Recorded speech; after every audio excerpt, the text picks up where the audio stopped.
Et ce début de saison, il est plutôt pas mal. Ouais, le premier cycle a été très bon, le deuxième a été bon, et là on attaque le troisième. On a fait un bon match à Paris, où on a cru longtemps à l'exploit, et puis on a craqué sur la fin.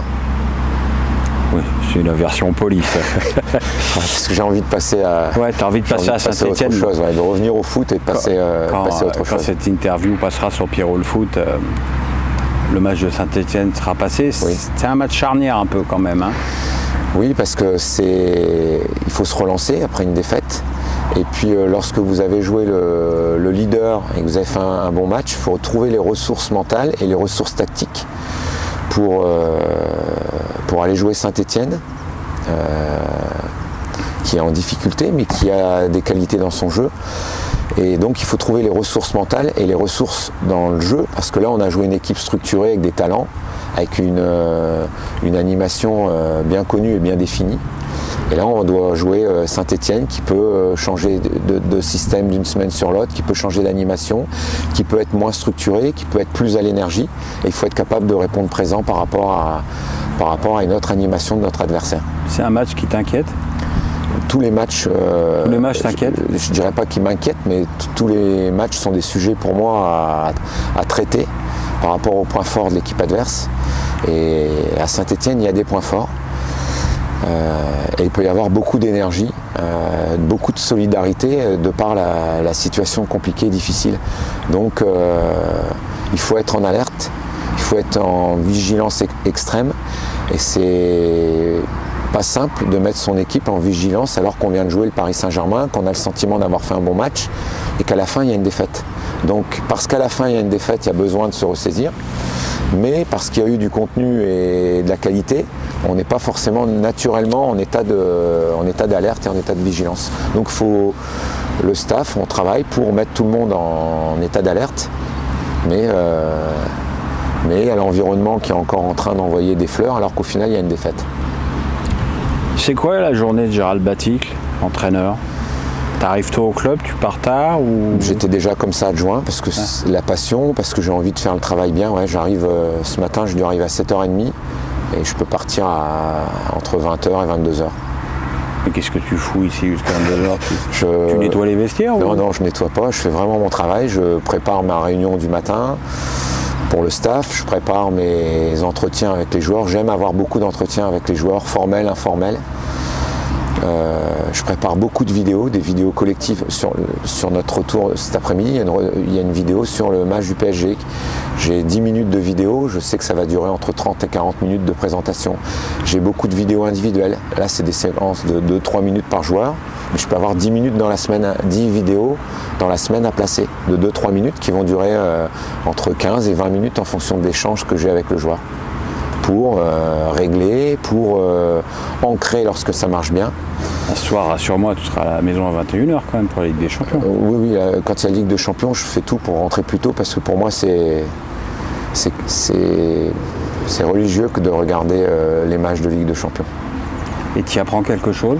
J'essaie d'y apprendre, j'essaie d'y voir des animations, j'essaie de trouver une équipe qui va jouer dans notre système ou une équipe qui va jouer dans le système de notre adversaire pour y voir des choses. Je peux y voir un coup de pied arrêté, je peux y voir une touche, je peux y voir une ressortie de balle qui m'intéresse.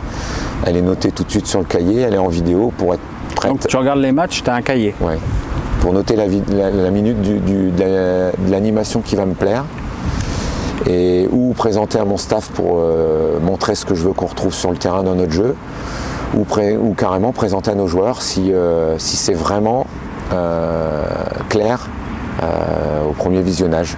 Et il se peut que cette séquence me plaise et qu'on trouve mieux dans un autre match, parce qu'on a repéré un jeu à 3 offensif et on va rechercher la vidéo qui sera la plus performante pour convaincre les joueurs que c'est ce déplacement-là qu'il faut retrouver en match.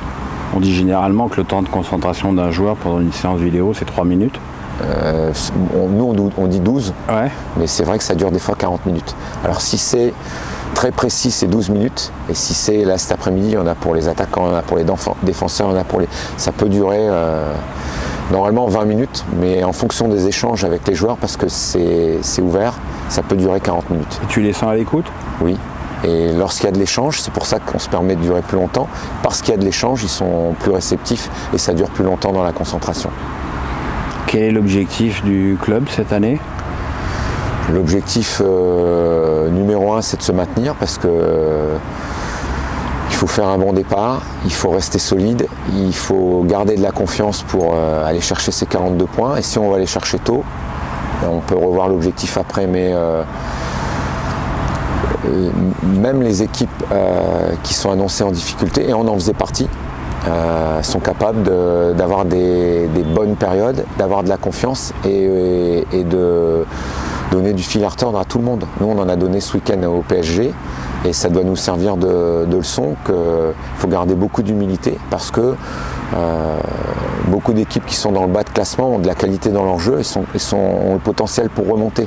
Donc à nous de bien nous préparer match par match, d'être performants tous les week-ends pour aller chercher des performances. Tu as toujours été un joueur discret, un entraîneur discret. Moi, j'ai quand même vu 2 matchs d'Angers déjà cette saison. Hein. Vous êtes l'équipe que j'ai vu le plus jouer. Tu es quand même extrêmement calme sur le banc de touche.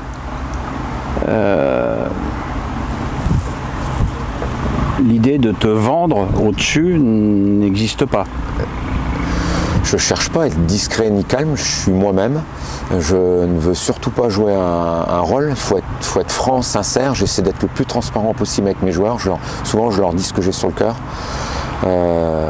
Moi, j'apprends mon métier. J'étais numéro 2, j'ai fait du numéro 2 au très haut niveau, on en a parlé. Je pense que ça m'a bien nourri pour aujourd'hui, avec des bagages et arriver avec une méthode de numéro 1. Je mets ma méthode en place. Je suis très satisfait de l'implication des joueurs, mais pour moi cette implication, il faut travailler, il faut échanger avec eux tous les jours, faire des entretiens avec le staff, veiller à ce que cette implication reste telle pour qu'on ait cette qualité de travail. Je demande beaucoup d'exigences auprès de mon staff, beaucoup d'exigences auprès des joueurs à l'entraînement pour être très pointilleux, rechercher... On m'a dit ça dans Fugini, quand il a parlé de toi, il a dit pointilleux. Parce que c'est le haut niveau, il faut chercher le progrès, il faut chercher...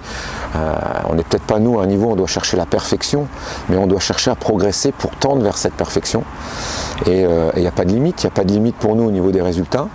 Quand on joue une grosse équipe, il n'y a pas de complexe à avoir. Au contraire, on doit poser les problèmes qu'on est capable de poser à tous nos adversaires. Du moins, on doit chercher à les poser. On y arrive, on n'y arrive pas. Ça dépend aussi de l'adversaire, de ce que met en place l'adversaire, de ce qu'il propose. Mais on doit chercher à poser nos problèmes. Et moi, j'apprends mon métier numéro 1 et je cherche à progresser avec mon groupe, avec mon staff. Et je me dis, il n'y a pas de limite. Il n'y a pas de limite. On doit aller taquiner toutes les équipes qu'on peut les taquiner. Eh bien, Gérald, on se revoit en 34 ans. On sera pas beau à voir, hein, surtout moi. Avec plaisir.